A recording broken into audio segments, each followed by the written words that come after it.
Thank you for Patreon now for donating to the Patreon. Hey guys, it's Van Diaz, back at it with the Cardfight Vanguard deck profile. So I hope you guys enjoyed. Don't like, comment, subscribe, and let's get one started, shall we? This time we're covering Kira Sanctuary Set 9 for Bastion. So Bastion has gotten some decent upgrades over time. There was the Set 7 deck, which a lot of people hated, and I did eventually change it. I just never showed the on-screen changes because honestly I don't really care of what people think about it. It was interesting. I was proven right that there are such a thing as curses with certain cards. Hermona being one of them. She knows what she did. She knows what the curse is. Like how the curse of Trickstar, except it was the opposite, where the curse is actually a curse and not a blessing in disguise. But yeah, and Bastion over here got some good upgrades in Set 9, and honestly the deck feels a lot more consistent, feels a lot more nice, and let's go ahead and get the starter, shall we? You can see what I mean by this. First up today, we have our starter in Knight of Heavenly Bows base, grade 0 boost, 5k shield, 6k base, auto Rotopon if you win second, draw card. Standard starter, not too specific. Basically what that means, when this is Rotopon when you win second, you get a free draw. It's honestly a good skill. Just getting a free draw to refill your hand from the Rattling Disc card is nice, and there's nothing really much more I can say about this. You don't really need this as your starter, but hey, let's go with the theming of the Heavenly Knights and just run base as the starter, shall we? Then we have our trigger lineup. First up, we have one copy of an over trigger I never even knew was in English until I came across it randomly going on the fandom. True Arbitrator, Dragon of 100 Swords, Dura Valis. So, grade 0 boost, 50k shield, 5k base. Over trigger, you may only have one over trigger in your deck. When it reveals a trigger, move that card, draw a card, choose one of your units. It gets +1 million for the turn. And if you revealed it during your drive check, activate its additional effect, which is until end of turn. You can also perform drive checks on the battles you rear guard attack. So, great over trigger ability, being able to do drive checks from rear guards, and that's amazing because, you know, say you restored your board because you're on Bastion Prime, you most likely have a full board of grade 3s, you get a total of technically, would it be septuple drive? Sextuple drive is 6, so septuple drive will be 7 drives a turn, which is great. So a great way to refill your hand. If you see it in the early game, depending on how early you see it, this is essentially an FU. If it's like towards the mid game, this is probably a good thing because again, you probably have a bunch of grade 3s on your board. It's nice to have. And if you're wondering why I'm running this over trigger when I just said in the Bruce video that I only run like the new triggers or like the new stuff in the newer decks, well, that's because to be fair, with the Sword Dragon theme, there's not really many decks that kind of fit the Sword theme. So I kind of just shoved it onto Bastion because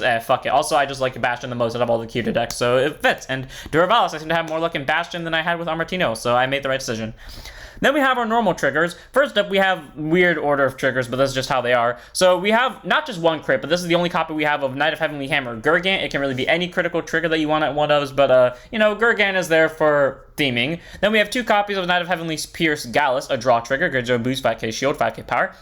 Then we have 4 more crits in Blade Feather Dragon. Grade 0 boost, 15k shield, 4k power, critical trigger, auto rare, the amount of boosted, put it to soul, choosing unit gets +2k for the turn, which is great because it can increase your soul count, which does actually come in very handy, especially if you play this deck like I do, where your soul can kind of go from 0 to 100 very quickly. So being able to get a free soul is pretty nice, and the 2k, which sometimes it helps, sometimes it doesn't, but sometimes it does help. So nice 4 of crit, and then we have the 4 draw triggers of Protection Magic Proby, grade 0 boost, 5k shield, 4k power, draw triggers, guard circle, opponent's vanguards are grade 3 regulars plus 5k shield, so grades a 10k shield draw, which is nice to have. It also increases your hand. And then we have 4 heals and Healer of Heavenly Staff Arshez, grade 0 boost, 15k shield, 5k power. We all know why I don't like the effect heals. If you don't know why I don't like the effect heals, then here's a quick explanation of them. They're all situational. Like, I have seen situations where, especially recently now, actually I think last week is my most recent explanation of seeing this, where the effect heals, like in the situation where they're supposed to go off at, yeah, they do their job. But when you run into the situations where they don't go off at, you might end up having to drop them, and you might have to drop more because they're 5k shield less. Like I remember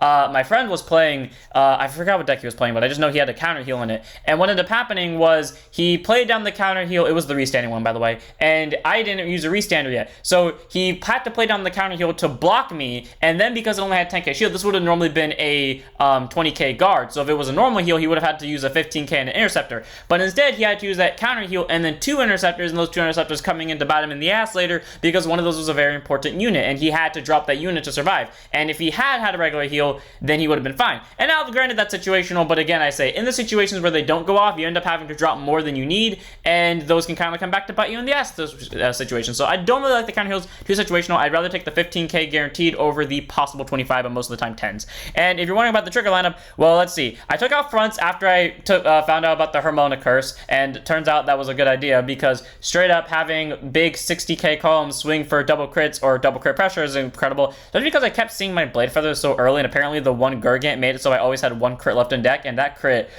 always comes out, like especially on an anime move that I'll go over in a different video, but it was an interesting decision nonetheless.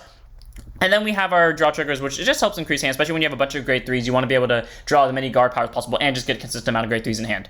Then we move on to our normal units. First up, we have 4 copies of Aegismire Dragon, grade 1 boost, 06k base. Continue your Sentinel, you may have up to 4 zealots in deck. On auto display on guard circle, choose one of your units, it cannot be hit on the battle. And if your hand is 2 or more cards, discard from hand, discard it. Standard PG, not supposed to battle because it means if this is only one of the cards in your hand when you place it on guard circle, you do not have to discard one, and that's amazing because that means you can be as aggressive as you want in the early game, and this is something this deck wants to do, be as aggressive as physically possible, as early as possible, and then it just completely nullifies the attack, any big counterattack your opponent throws your way, and you're pretty much safe from it, as long as you have an abundance of these in hand. All around, it's a good PG. My issue with this is this PG chooses the games it wants to help me in, and what I mean by that is it'll either send 3 of them into damage zone by the end of my first grade 3 turn, or 3 of them will be in my hand by the end of my first grade 3 turn. That is the extension of how this card works for me, and then the other one either remains in deck or just goes into the zone that the other 3 weren't in. Like, I don't understand why it works like this. It's either it goes into my damage zone immediately or it goes into my hand immediately. Either way, it's a nice PG to have defending me with all capabilities. I do question though why it's called a dragon when this clearly looks like a zebra, but whatever. 4 of Aegismire. Then we have our last grade 1, because, you know, this deck is mainly grade 3, so there's no point in having more than just the PG as the grade 1. And there's 1 copy in the Riot deck of Knight of Heavenly Sword Fort. Grade 1 boost, 5k shield, 8k base, auto road upon by Knight of Heavenly Spear Rooks. Reveal 2 grade 3s from your hand, reveal the top card of your deck, and call it to rear guard if it's a unit, and put it to drop zone if it isn't.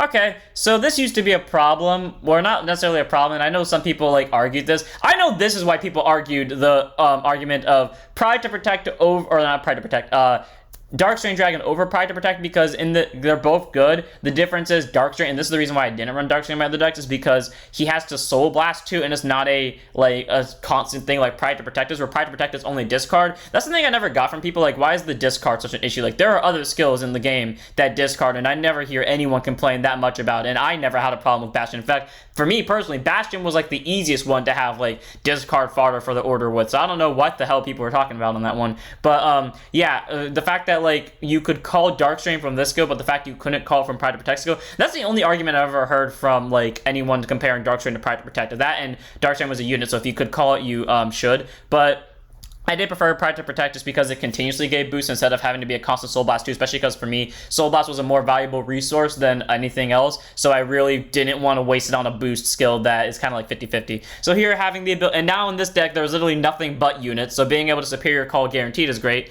And then act Rearguard once per turn. By counterblasting 1, choose a grade 3 Vanguard on your board and get it +5. So great, you know your Vanguard become an 18k or 20k, considering it's probably Bastion or Prime, which is great, but it's not really important, which is why it's only in the Riot deck. And again, I say, the calling a unit, it's great. You see, the weird thing is, the curse used to be I only see triggers, and now while I do see triggers, I now consistently see grade 3s, which is starting to make me feel like Bastion might have, like, the second I drop the Harmona curse, every bad thing that happened with that deck kind of just left with it. So who knows? One of in the Riot deck of 4. Either way is a good grade 1.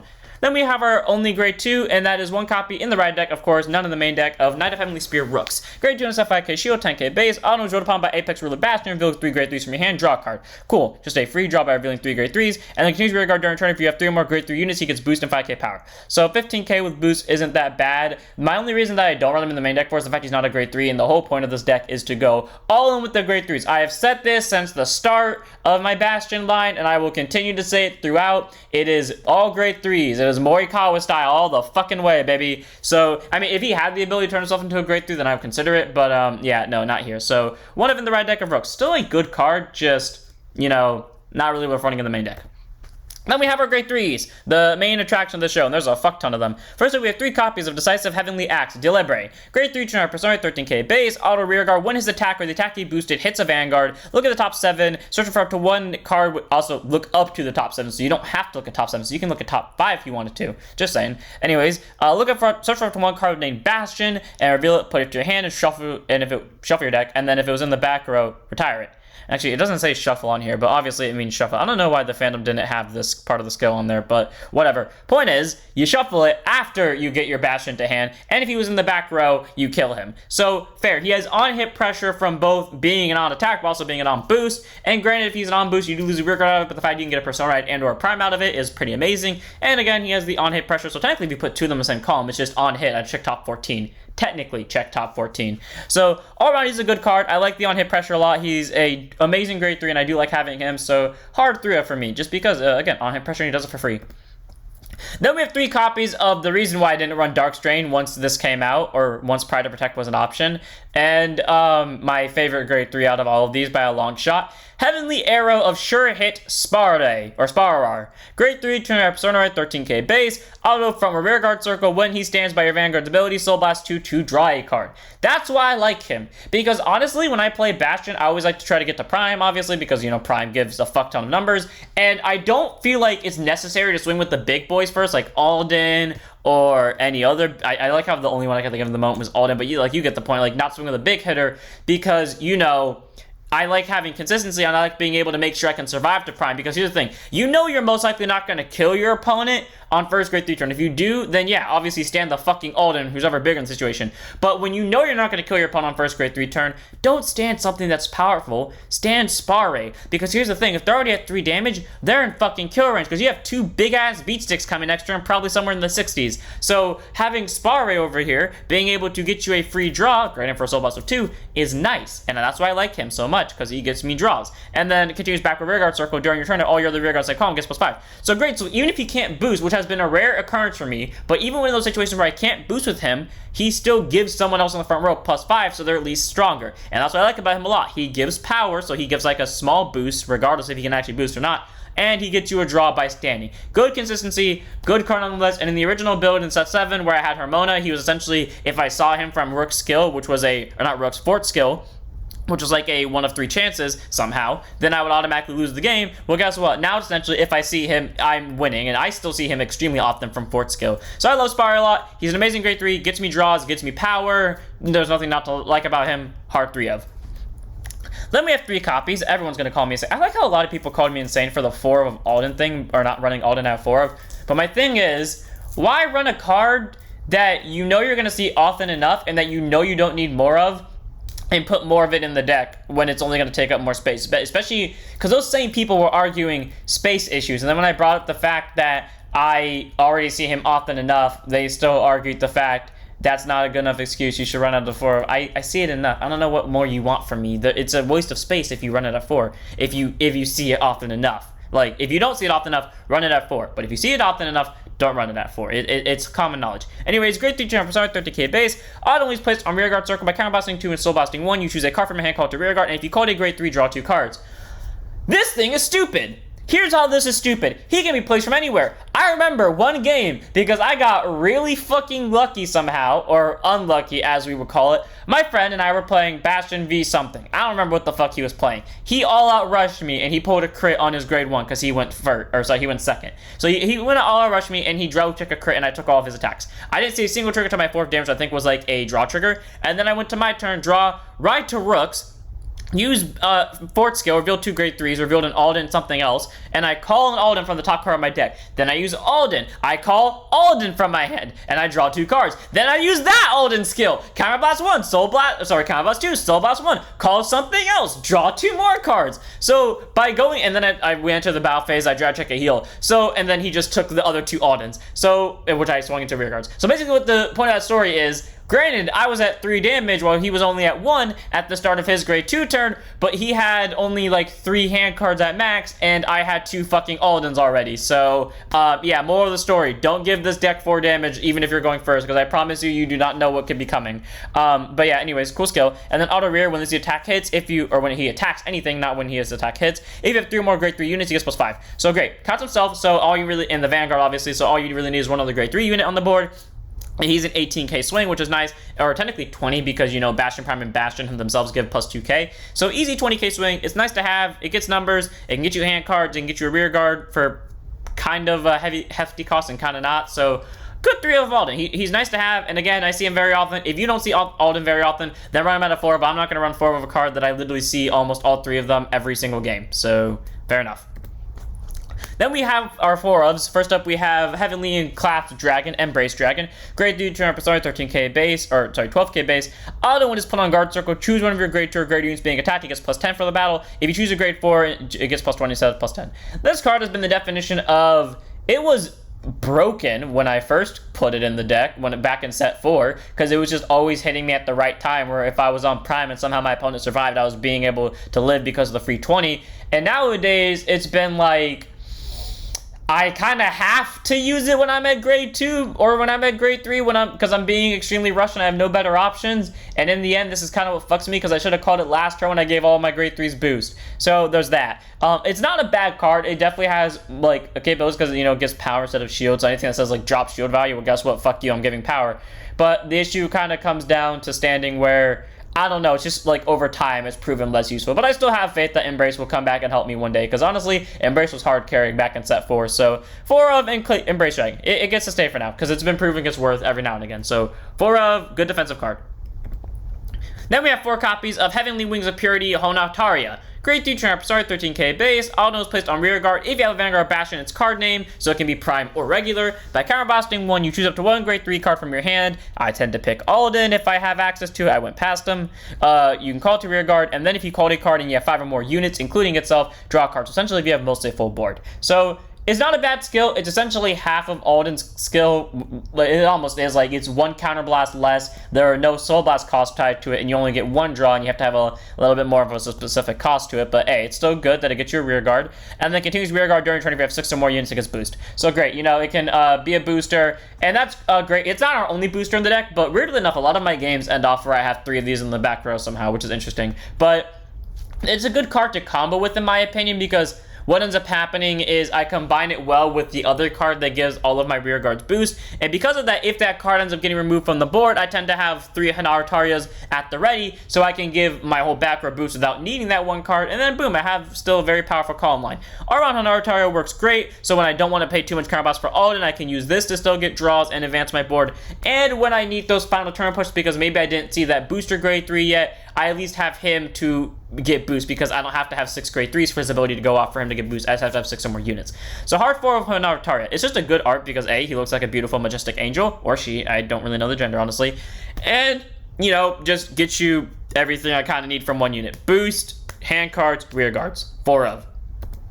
Speaking of that grade 3 that gives us boost, we have Brave on Sky Trimmer, Rahadlena, or Rondahalia, grade 3 Tramp Persona, 13k base, act rear guard. If you have a Vanguard Bastion in its card name, so again, prime or regular, put this card into your soul, choose a Vanguard, and it gets continuous Vanguard. All your grade 3 rear guards get boost until end of turn. So great. In my opinion, this is the best booster out of all of them, because while yes, Pride to Protect gives it continuously, and Dark Strain is another unit for it, and it can stay on the board, I like this one better because A, it gets soul, so it's not going in my mind what would be a minus for Dark Strain, because again, I really love spamming Spare, so Dark Strain to me is more of a minus than a plus, especially because I'm giving up a draw for it. So this one gets me soul, so not only do I get to keep my soul for Spare, but I'm actually increasing it for him. But also the fact that technically it's not a once per turn, so I could just send 2 of them to soul for whatever reason I wanted to. And again, it's a unit like Dark Strain, so I can call it and I don't have to worry about Pride to Protect. And its other skill is Act Soul, put it to drop, choose a grade 3 rear guard and it gets boost for the turn. So great. So even if I don't have 3 Honatarias in my back row, I can still give someone boost the following turn after I use things. So for 1 whole turn, I have a full board of boosters, and on the next turn, at least 1 unit has boost thanks to this thing skill. All around, it's an amazing grade 3 to have. I love it a lot. It does exactly what I would like to see in a grade 3 unit that gives stuff boost. It just gives all outright support. It gives everything boost for 1 turn and then give 1 unit boost the next turn. What's not to love about it? It's an easy 4-0 for me.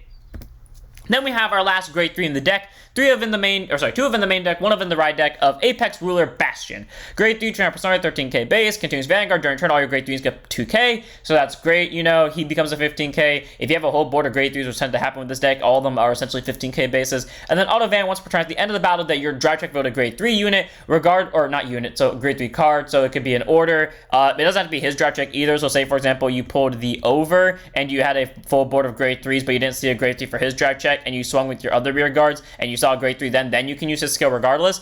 Discard a card from your hand, choose one of your rear guards, stand it, gets plus 10 for the turn. So great, you know, essentially gives it an additional trigger, and then gives you a restand, and then you can attack with it. So, you know, all in goes in for numbers, Spari goes in for hand cards, and this one goes in for on-hit pressure. All around, you got some three pretty good attackers. Weirdly enough, all the attackers are at 3-ofs, and yet somehow I see these more often than I see these guys. But anyways, he's a good card just because he gets that he gets the power for it, and then he makes all your stuff 15k basis. So you boost with those. Those are like at least 30k swings. If you combine with Alden, one of those are 35k swing. So all around, Bastion's pretty nice to have. I do love his skill a lot. Very cheap, costs no counter blast, costs no soul blast, and that's why he's one of my favorite grade 3s, honestly. That and my partial bias towards Paladin decks. So 2 of in the main deck, 1 of in the rad deck, and Persona Ride turns, while definitely not as powerful as Prime turns, still get the point across that maybe you should not fuck with them because you got lucky, and that's probably the only reason you're still alive right now. So hard 2 of in the main deck, 1 of in the red deck, because that's why I like Persona Rides. And then we have the last card in the deck, 3 copies of Apex Surpassing Sword, Bastion Prime. This heavenly motherfucker, who I now love thanks to Toya's match with Raika, because I think its song is called Into the Cemetery, where like he just goes into Bastion Prime and then the whole thing goes off. But anyways, the line, the sky is infinite, it has no ceiling, as long as your feet are planted on the ground, you will never shatter it. God, I love that line. Anyways, this terrifying motherfucker, trust me, he is terrifying. If you have not fought Bastion Prime, then you're a lucky asshole. Continues Vanguard, during turn, all your farming goes plus 2k. So, that is a nerf on his skill, because this one gives it to all grade 3 units. Granted, this one doesn't give it to grade 3 specifically, but it only gives it to the front row, so most of the farm will only have 15. But here's his other skill. Auto Van, once per turn. At the end of the battle that your drive track revealed a grade 3 or greater card, so it can include himself. For Bastion, it has to be specifically a grade 3, so you can't pull Prime. But for Prime, it can be himself, it can be another grade 3, and again, it doesn't have to be his drive track, it can be any rear guard drive track this turn. Put a card with Bastion from your hand or soul to the drop zone, so put himself, or put this, or any other Bastion they make, and stand all of your grade 3 rear guards and give them plus 10. The most deadliest board I've had is 2 Spares with 2 Aldens on the sides and then Honataria behind the Vanguard. The Aldens had the Spares boost plus Prime's boost plus their own boost already. So that was 15, 20, 25 plus, and then, I don't remember if I had any triggers or not, but then let's just add the additional 10. 35 on the Aldens. They swing for 40. And then Sparu swings in for 23 boost. These are 63k columns without triggers. Never fuck with Prime. If you are ever at 3 damage when you're playing against Bastion, you are in kill range, and I apologize for what's about to happen to you. Technically 2 damage is kill range too, but like 3 is easier. If you're at 4 damage against Bastion Prime and you somehow survive and you didn't spam PGs 24/7, then I commend you, but I also question, did you cheat? Because there's no way in fuck you should be able to survive something like that, but maybe you did, or maybe you just got really lucky, who knows. Either way, Prime is a deadly motherfucker and literally hits like a truck that is on fire, that is about to explode, that also has 10 pounds of nuclear energy behind it. So, again, I say, you live it, you are extremely lucky, my good sir. 3 of. I don't need to explain why this is good. It's good. And that's it for the deck. I hope you guys enjoyed. All around the deck is very fun to play. I like being in the situation where I have a lot of fucking grade 3s in my hand and I can't guard. I know it sounds like sarcasm, but I'm genuinely being serious here because it adds a little bit of pressure that I like to have in the games and it gets my adrenaline going. And then I get to go all in with my attacks and then have big ass columns. Like they get the early attack and they're like, okay, now you got to go serious. Cracks neck, like I just did right now. Now it's time for me to go serious, ride Prime, and then go for game. Honestly, I love it. It's really fun. It's extremely stupid getting to pull off crazy combos, and it's just amazing. So I'm going to end it here. I hope you guys enjoyed. Don't forget to like, comment, subscribe, join Discord, follow Twitch, and I'll see you all in the next one. Don't forget to stand up your Vanguards.